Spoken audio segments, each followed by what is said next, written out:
Magandang hapon mga idol. So ngayon nandito kami sa Plaza Mulabis sa Boga del Sur. Ngayon pag-usapan natin ang about vlogging, no? Ah na-monetize na ang isa ka ang Facebook page ko at saka itong profile account na ginagamit ko ngayon. So ang aking Facebook page IdArt TV. So ang unang na-monetize ay ang aking profile account Artiaga Edmundo.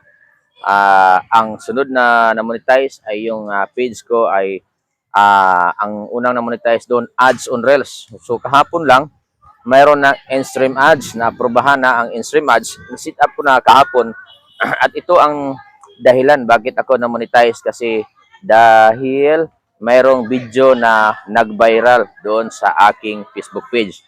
Kaya guys, ako nagpasalamat sa inyo dahil kayo ay laging nagsuporta sa aking mga vlog, charity vlog, and good vibes. So ngayon, pag-usapan natin paano natin na maparami ang ating mga views at saka ang ating mga followers. So ito, tutorial at kailangan mayroon kayong interested na video, good vibes. So ngayon, mag-tutor ako sa inyo, no? Kung hindi pa kayo umabot sa 5,000 followers, kailangan ay mag-add friend lang kayo kung profile account ang gamit nyo. Pero kung Facebook page ang gamit nyo, ito lang ang gagawin. Very simple lang. No? I-click nyo lang invite, tapos switch mo lang doon sa iyong profile account. At kailangan natin iwasan natin na ma-copyright or ang ating mga video, copyright music. Iwasan natin copyright music, copyright video. So, ito ang naranasan ko.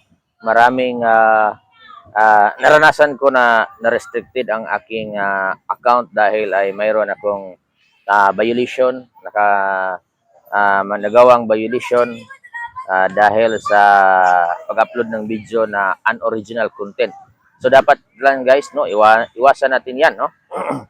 At pwede kayong mag good vibes or prank or kailangan din natin na i-master natin ang pag-edit. So ang ginagamit ko ng editor ay sa CapCut lang ako nag-edit guys, no?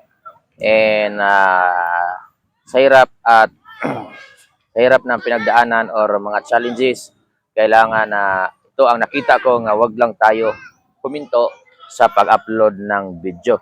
May mga panahon na walang gana sa pag-isip kung anong i-content, pero no, walang problema na maka-absent kayo sa pag-upload ng video araw-araw. So kung hindi pa kayo monetize, pwede kayo palaging nag-live para mas madali or mabilis mo ma-meet ang 60k minutes of view. So yun ang kailangan, no, para ma-monetize tayo.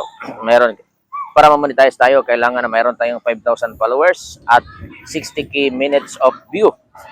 So sa pamagitan ng ating palaging nagla-live, kung mayroong nanonood, so pwede rin na mag-live kayo, dalawang cellphone mo, at ang isang cellphone mo ay i-video mo. So sana ito ay nakakatulong sa inyo, no? Patuloy lang tayo. Salamat sa inyong pagsuporta sa aking Facebook at sa pag-share sa aking mga video.